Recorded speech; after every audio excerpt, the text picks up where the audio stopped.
What if I told you that the thing terrifying you right now, the money worry that wakes you at 4 in the morning, the fear of sickness, the dread of death itself, what if all was built on a lie about God that you never chose to believe, but simply absorbed without ever questioning it?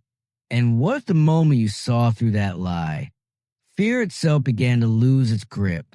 That is the promise at the heart of the book we're exploring today. Stay with me until the end, because by the time we're done, you may never think about fear or God the same way again. This book comes from a man named Basil King, writing in the year 1921, in the aftermath of the First World War, when the whole world seemed to be trembling with dread. King was a novelist, a former clergyman's son, a man who had spent much of his life, by his own account, as a prey to fears of every kind. He was not writing as a theologian, lecturing from a pulpit. He was writing as a man who had gone blind, who had suffered illness, who had sat alone in a foreign country wondering if his life had any purpose left in it at all, and who had clawed his way, inch by inch, towards something he called the Conquest of Fear. This is not a recipe. It's not a formula. It is, in his own words, simply the record of what one individual did in the fight against the oldest enemy of the human heart. Let's begin. King opens with a confession.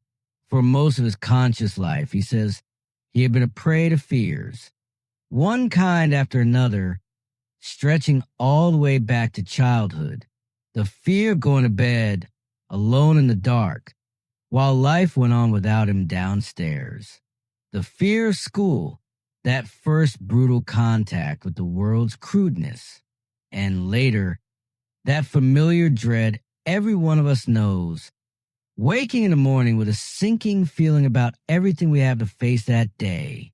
He looks out at the world around him and sees the same story everywhere.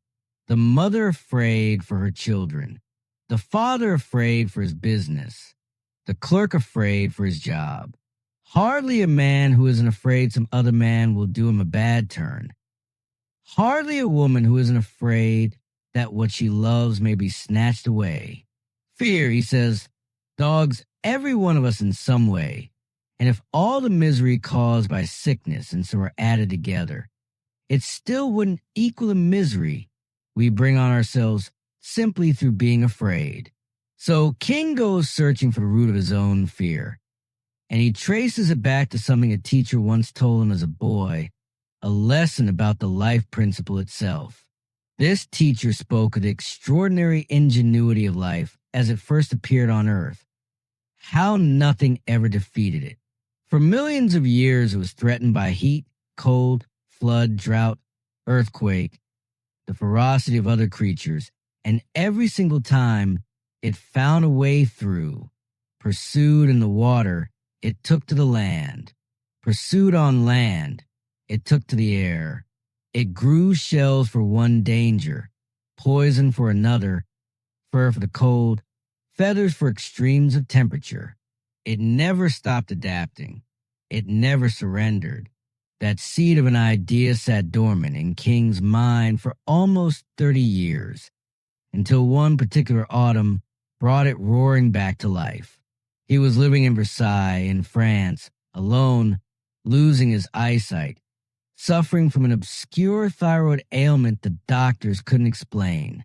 And Versailles, with its melancholy gardens and its ghostly statues and its forests gone to ruin, seemed to embody the very autumn of the human spirit.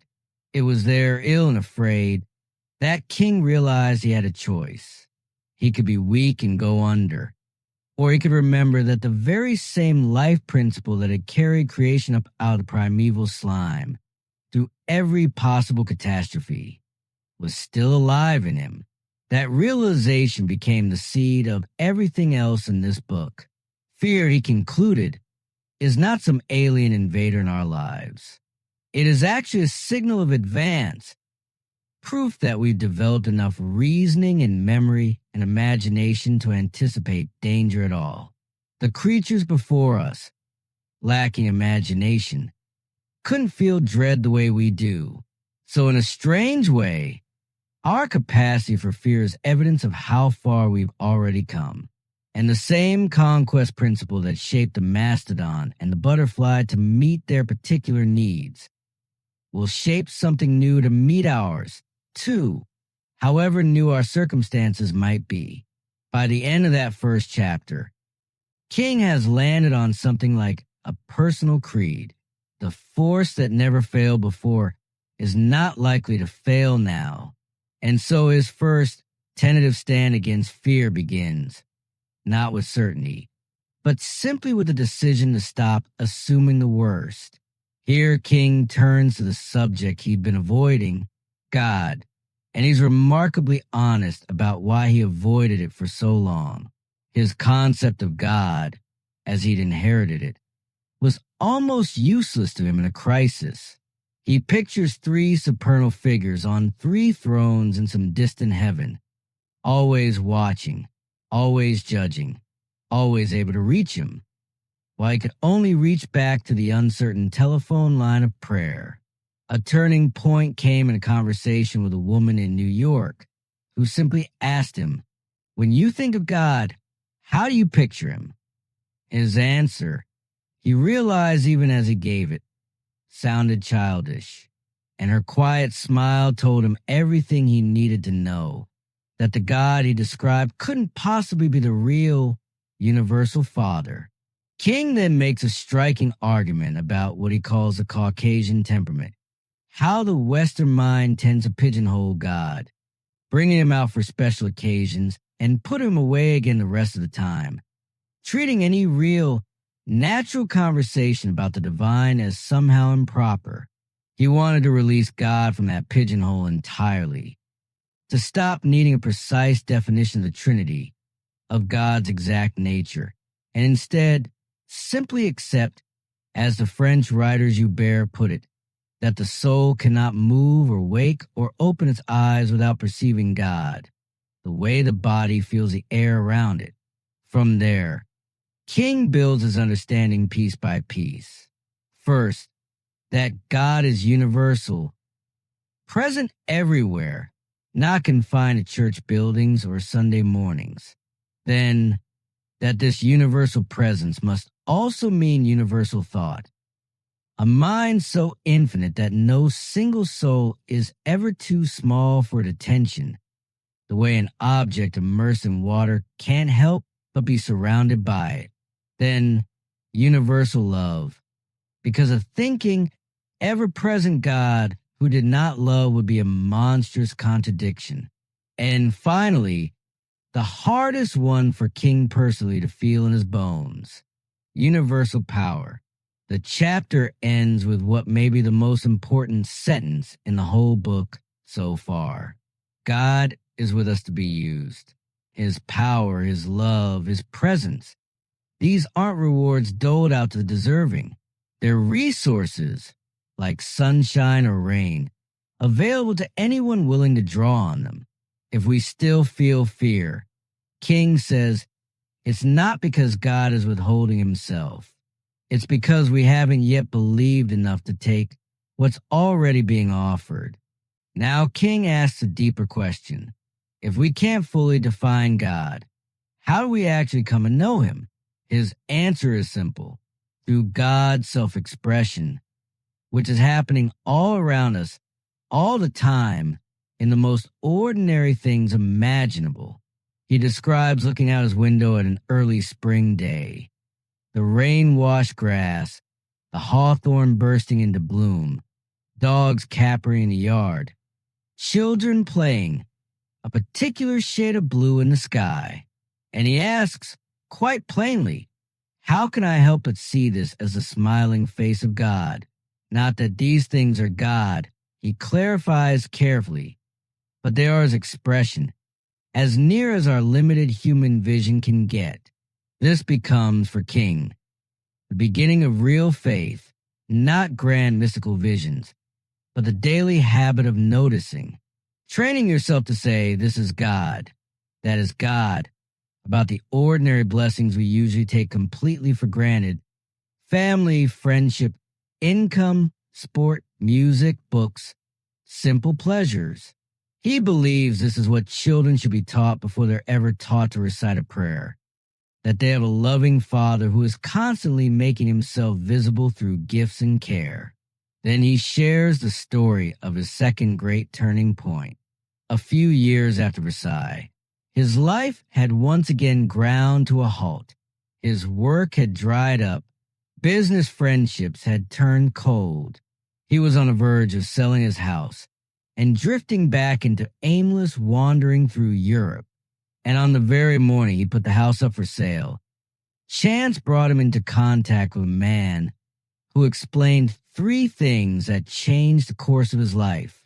First, that he was not a free agent adrift on the ocean of time, but God's agent, and that God was therefore responsible for him the moment he stopped trying to carry that responsibility alone. Second, that everyone else he worked with was equally God's agent, meaning real conflict between them was, at its root, impossible. Suspicion between people was really just both sides forgetting who was actually in charge.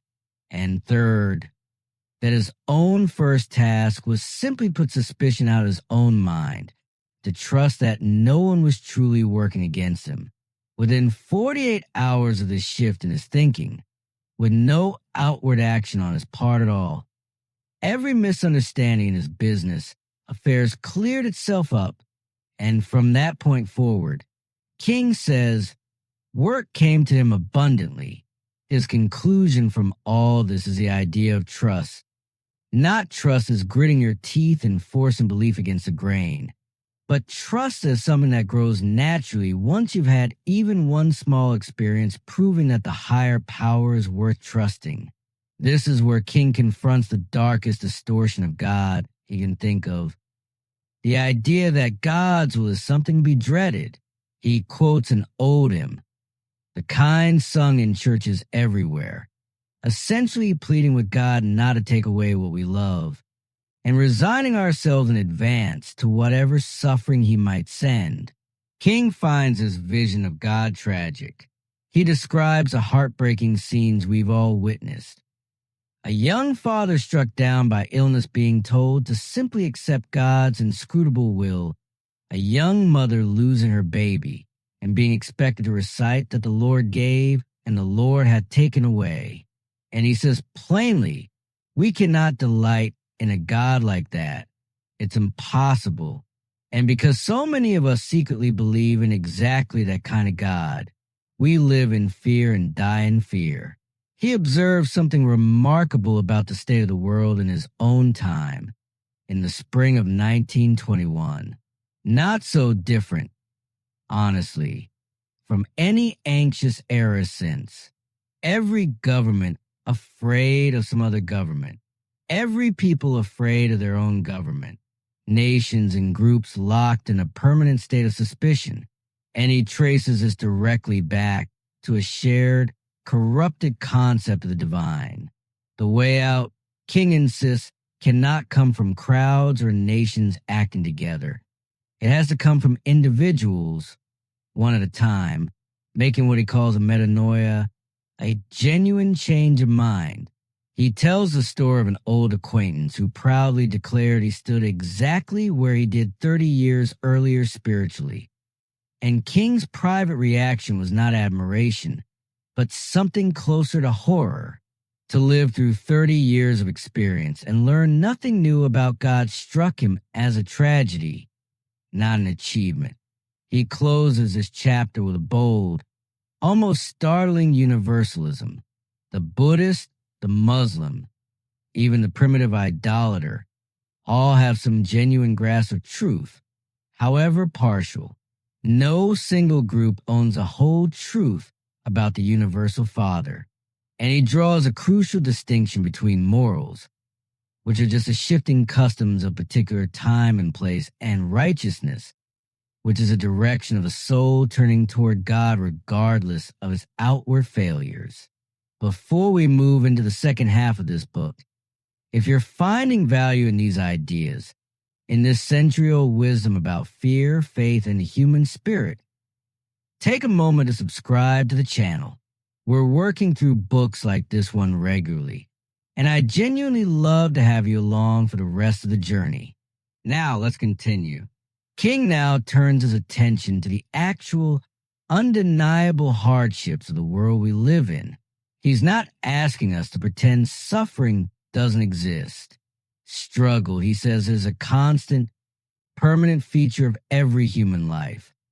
And he suspects, when you average it all out, that most lives contain roughly the same amount of trial, even though it looks wildly different from the outside.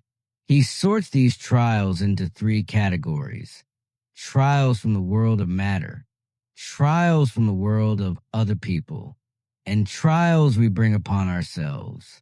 On the world of matter, King makes a fascinating observation about how modern physics, even in his own day, was already dissolving the old solid certainty of matter into something far more tenuous, suggesting that matter itself may be, to some degree, our own mind's imperfect reading of something more purely spiritual underneath. He frames the whole purpose of existence as growth, a vast, unfolding development moving us all toward a fuller understanding of the divine. We are still, he insists, only partway up the staircase, maybe the fourth or fifth step of 20 or 30. And he offers Jesus of Nazareth not as some being from an entirely separate category, but as a standard toward which the rest of humanity is still climbing in matters like the control of matter through healing, restoration, and mastery over circumstance on the world of other people.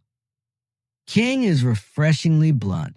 We are still, to a considerable degree, he says, a race of savages.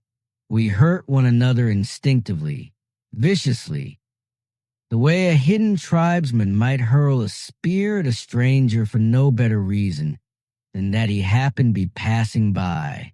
King confesses to doing this himself, criticizing public figures he barely knows anything about. But once you expect this kind of behavior from an only partially developed humanity, you can take the blows more philosophically. He shares a personal story about a film project of his that was misunderstood and criticized, and how a line from St. Paul, "Endure hardness as a good soldier," helped him realize that being struck by other people's unkindness is actually a hardening process, an opportunity to build inner strength rather than simply something to dodge. On the trials we bring on ourselves, King names sickness and poverty as the two greatest. And regarding sickness, he tells the story of Jesus healing a woman bent double for 18 years, and insists this shows us plainly that disease was never God's doing. It was attributed, in that story, to evil, not to the divine will. Regarding poverty, he makes an argument that still resonates today, that our true worth is not measured in dollars and cents according to what some employer will pay us, but according to our value to God, who has never had and will never again have another combination of qualities exactly like each one of us in the whole of creation. Now, King zeroes in on what might be the most universal fear of all, the fear connected with money. He admits he was its victim for years, describing it as a malign, invisible presence that never left him, whispering even in his happiest moments that ruin might be just around the corner. He recalls waking in the coward hour before dawn, his mind immediately seized by dread over unpaid obligations. His breakthrough came from realizing that this fear, for someone genuinely trying to do good work, amounted to a kind of blasphemy, a quiet denial of God's care. He walks through a passage in the teaching of Jesus about the birds of the air and the lilies of the field, who neither toil nor spin, yet are clothed more beautifully than Solomon in all his splendor. The point isn't laziness. King clarifies, it's shifting your fundamental point of view about who you're actually working for. And here's where King introduces something genuinely striking. Jesus, he points out, invented a false god specifically to warn us about Mammon, not an ancient idol at all, just the ordinary Syriac word for money, elevated into the name of a counterfeit deity to make the danger vivid. The false principle behind Mammon is the belief that our material needs depend entirely on human economic law, rather than on God's far more generous economy. King doesn't deny that the law of supply and demand is the most practical system humanity has managed to work out so far, but he insists that God is never bound by it.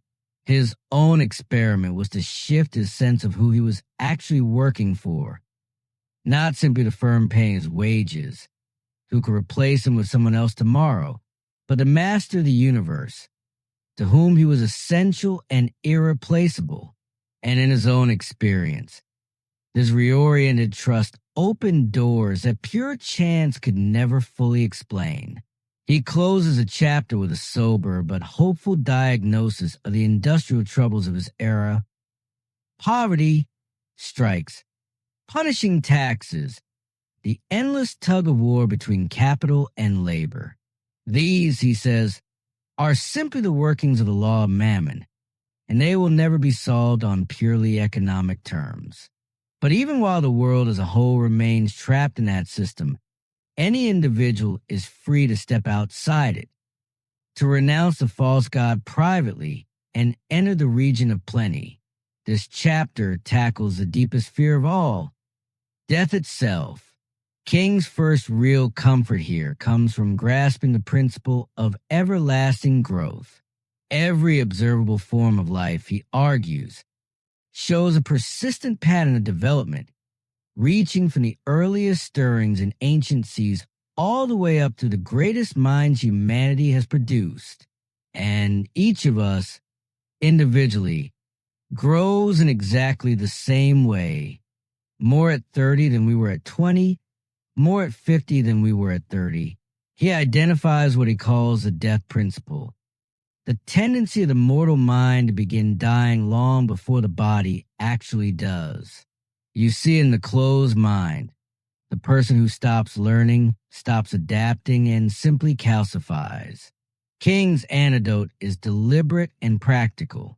Keep your mind sympathetically open to what is new.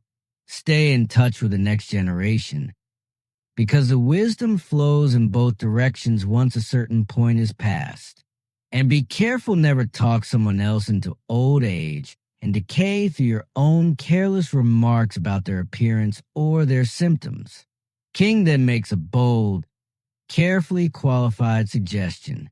He wonders whether each of us comes into this life for what he calls an appointed time, a stretch of experience we're meant to complete, and that untimely deaths, rather than being a mysterious will of God, are far more often the result of our own collective mismanagement, our failure to understand the actual laws of health and safety. He points to the biblical accounts of Lazarus and Jairus' daughter and others called back from death, suggesting these figures may have been restored precisely because their appointed time had not yet been completed. He also takes on the old, terrifying doctrine of eternal punishment, recalling a sermon he heard as a boy of 9, describing hell in language designed purely to terrify. King rejects this entirely, insisting that what looks like divine wrath is simply the natural consequence of wrong methods playing out, not a personal fury directed at us by a supposedly loving father. And he closes with what may be the most comforting reframe in the whole book, that death itself, rightly understood, is not an ending at all, but simply the next small step in the eternal process of growth. Take it without terror, because the same loving guidance that carried us this far will still be there on the other side. King brings everything together in this final chapter around a single, powerful idea: abundance of life. He points to the words of Jesus, "I am come that they might have life, and that they might have it more abundantly," and argues this was actually the first clear statement that life itself is a kind of energy, something we can possess more of or less of, depending on how fully we lay hold of it. He insists there's a real connection between spiritual vitality and physical vigor, even though we rarely notice it. A weak, feeble constitution, he suggests, is often really the product of fear and misunderstanding rather than some unavoidable fate. The same life principle that once fought its way from water to land to air and never once gave up is still available to each of us today, urging us on from strength to strength. And crucially, King insists this life principle makes no distinction between the great and the small. It's just as eager to help the person working behind a counter as the person governing a nation, just as available to a mother reckoning her household pennies as to someone managing millions. Every single morning, as we plan our day, as we face some difficult letter or dreaded task, that same guiding force is right there, ready to be let in. His final practical instruction is deceptively simple.